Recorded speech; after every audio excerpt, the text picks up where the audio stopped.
Oke, halo semuanya, selamat datang kembali di channel Trade Stock ya. Balik lagi bersama saya Hadi.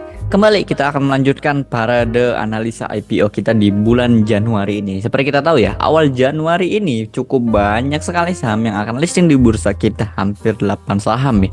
Nah, kemarin kita sudah bahas hampir 5 saham, jadi ya tinggal 3 atau 2 saham lagi yang akan kita bahas di YouTube ini yang akan kita upload. Jadi, kalau belum nonton episode-episode sebelumnya, kamu bisa scroll aja ya atau dilihat di playlist analisa saham AIPO. Nah, nanti dari kalian tonton satu-satu, nanti kalian akan tahu tuh mana yang harusnya yang menarik untuk kalian beli daripada kalian cap cip cup ya asal pilih nggak tahu analisanya atau nggak bisa analisa, belum mengerti analisanya. Ya udah, kalian tonton aja di sini, nanti disimpulkan di akhir apakah menarik untuk di buy atau tidak.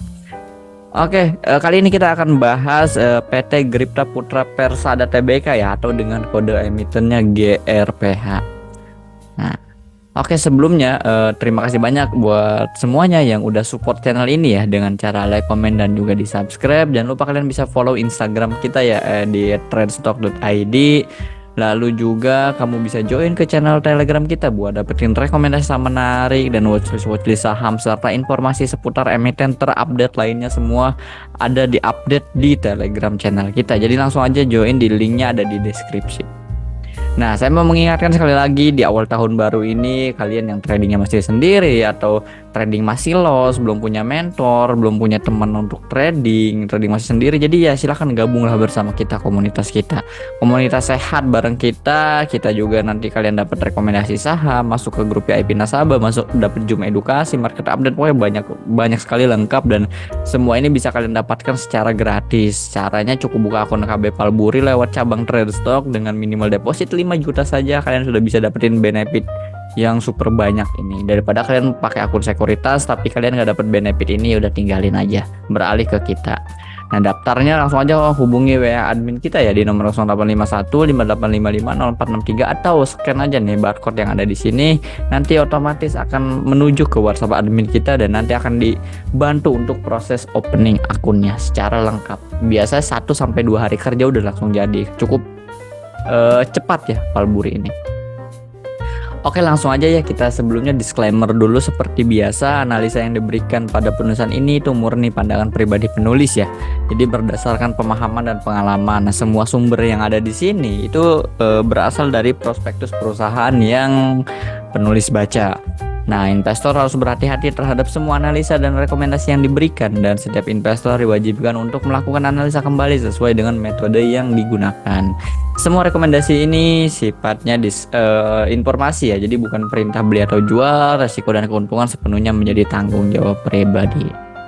Nah, langsung aja kita masuk ke background perusahaan. Apa sih GRPH ini, perusahaan apa gitu ya. Nah, kalau kita baca dari backgroundnya, Perseroan pertama kali didirikan pada tahun 2010. Wah, udah hampir 13 tahun yang lalu ya. Jadi udah berjalan sekitar 13 tahunan, 13-14 tahunan. Merupakan perusahaan yang bergerak dalam bidang hotel berbintang. Wah, hotel nih. Mereka punya hotel, restoran, dan jasa penyelenggara pertemuan ya. Intinya hotel ini. Perjalanan insentif, konferensi, dan pameran. Mice beralamat di Kota Kudus. Wah, dia punya hotel berbintang di Kota Kudus, Jawa Tengah. Nah, siapa nih yang orang Kudus? Coba tulis di komen ya. Karena saya bukan orang Kudus, nggak tahu hotelnya. Nah, mungkin nanti yang orang Kudus harusnya udah nggak asing nih sama hotel ini. Yang dikenal dengan nama Hotel Gripta. Nah, ini kalau di Kudus nanti kalian ketemu Hotel Gripta, ini sahamnya dijual sekarang.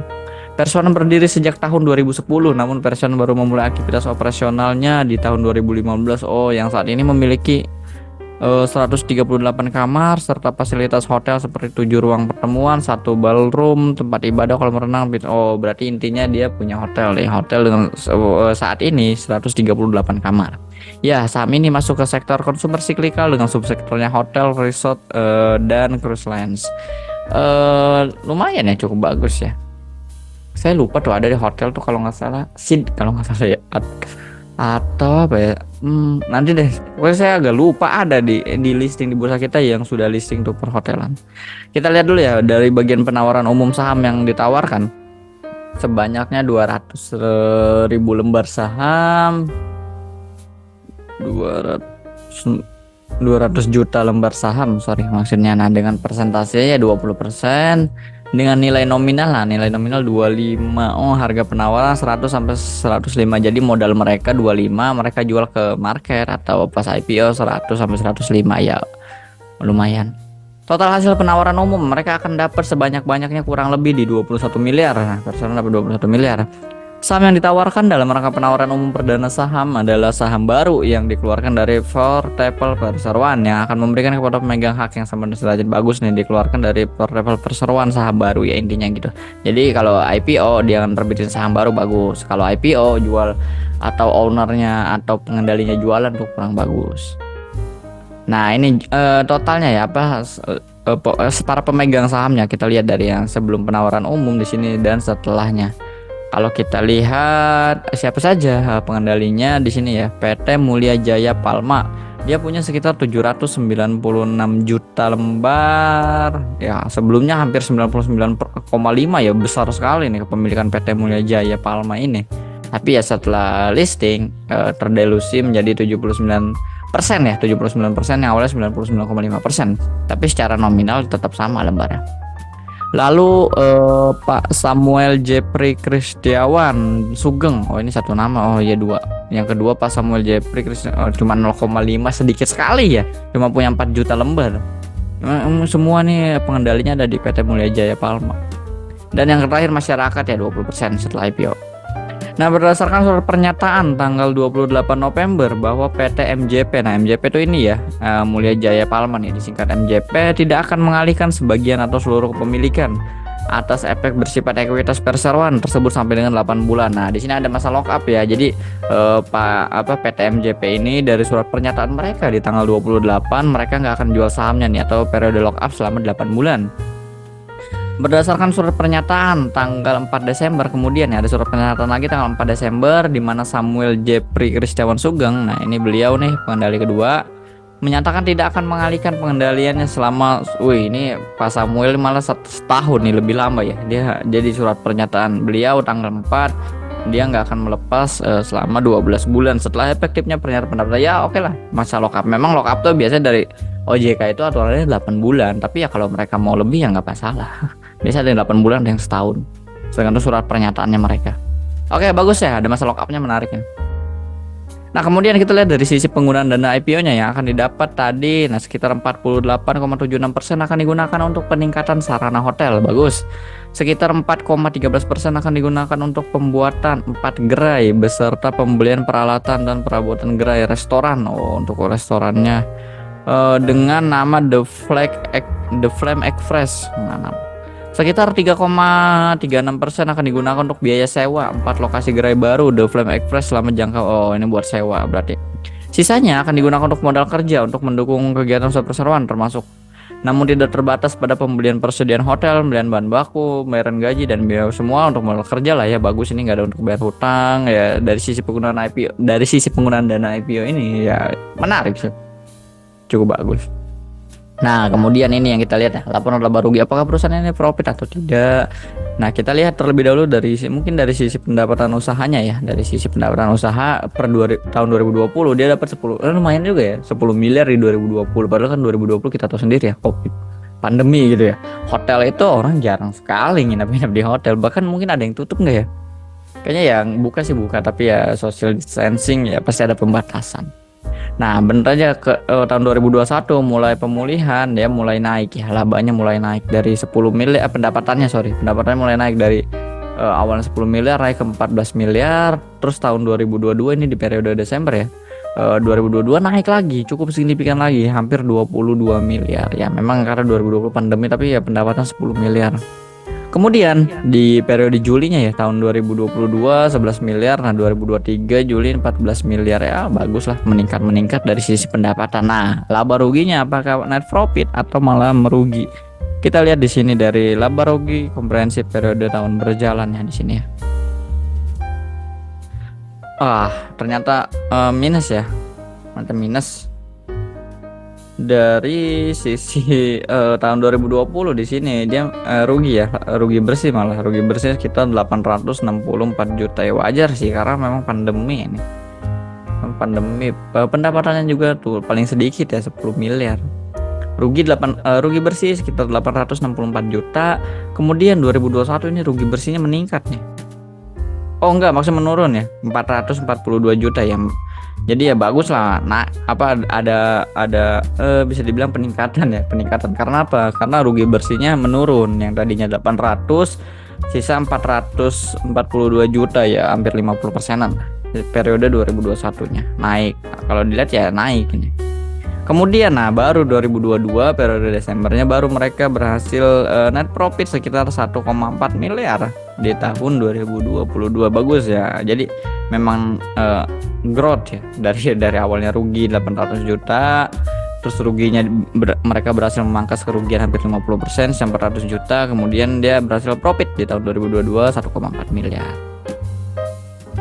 Kemudian 2022 periode Julinya ini mereka rugi 36 juta nih, 36 juta. Terus 2023 ini rugi, untungnya profitnya bagus sekali nih, 2023 sekitar 34 miliar. Jadi cukup besar ya, 34 miliar seperti ini. Jadi 2023 bagus ya, periode kemarin belum lama Juli ini dia berhasil profit.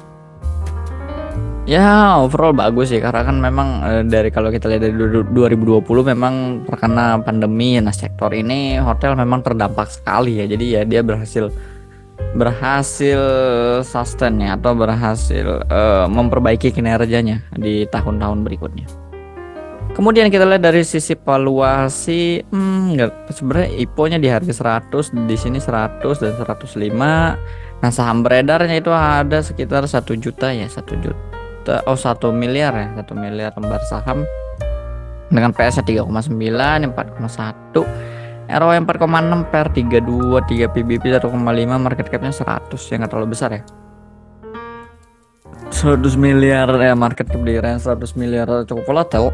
Ya pasti volatile ya, sama-sama IPO, tapi ini memang 100 miliar, PBP 1,5 sebenarnya murah sih kalau dibilang ya dari valuasi. Ya lumayan, nggak mahal ini.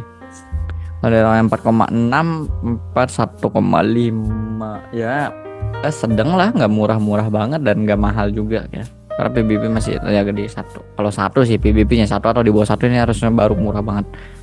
Tapi dengan PBB 1,5, 1,6, ROE 4,6 ya sedang lah, bisa dibilang nggak murah nggak mahal juga, tapi oke lah, secara valuasi menarik. Nah kemudian dari underwater, nah ini nih dia penjamin emisi efeknya tuh SA ya, SA Elite Sukses Sekuritas.